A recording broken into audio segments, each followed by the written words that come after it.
Naam, nite Madema au Dr. Maganga ndugu zangu. Leo nimekuja kukupa faida nyingine nzuri kabisa ya dawa. Hii ni dawa ya mapenzi. Hii dawa inatumika kwenye mapenzi tu.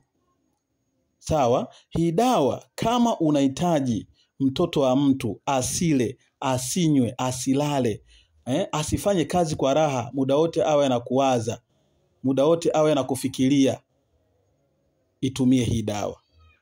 Sawa, lakini hii dawa inaitwa kinasa. Dawa hii inaitwa kinasa. Usiitumie kwa niaba ya mvuto wa biashara. Ukienda kuitumia hii dawa, jua unatengeneza mvuto wa mapenzi. Kama wewe ni mwanaume utakwenda kupendwa sana na wanawake, na kama wewe ni mwanamke utakwenda kupendwa sana na wanaume. Hii dawa ni dawa ya mvuto wa kupendwa.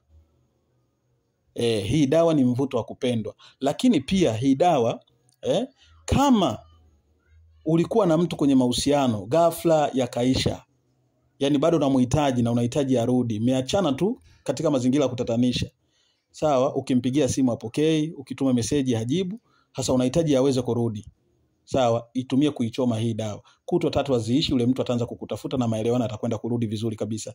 Sawa, lakini kama wale tongoza kuwa makini endapo unapoitumia hii dawa. Angalia watu wa muhimu, watu wa thamani katika maisha yako, tongoza. Kama unahitaji kuolewa, kuoa, itumie hii dawa. Wachumba walikuwa na suasua, itumie hii dawa.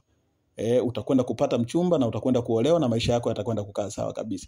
Unahitaji kumvuta mtu kwenye mahusiano, ni kumrudisha, umvute arudi. Mlikuwa naye ghafla pokea simu, atumi message, ukituma message ajibu, itumie hii dawa. Kutwa 3 haziishi, yule mtu atakwenda kurudi na maelewano yatakwenda kuwa mazuri kabisa. Hii dawa ni nzuri tena ni nzuri kwenye mvuto wa mapenzi. Usiitumie kwenye biashara.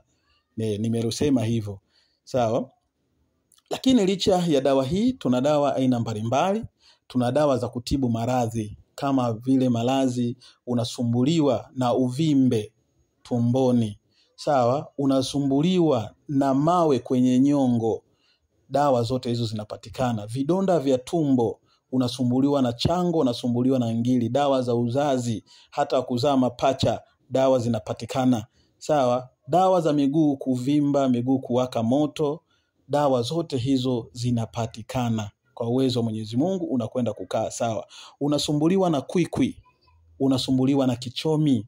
Sawa, unasumbuliwa na chembe ya moyo, dawa zote hizo zinapatikana. Lakini unasumbuliwa na majini na mashetani, majini mahaba, unataka kuondoa, dawa zote zinapatikana. Lakini dawa za kusafisha nyota, kukupa mvuto wa biashara, kinga za mwili, kinga za nyumba, kinga za biashara zinapatikana. Unakaribishwa, niko Dar es Salaam.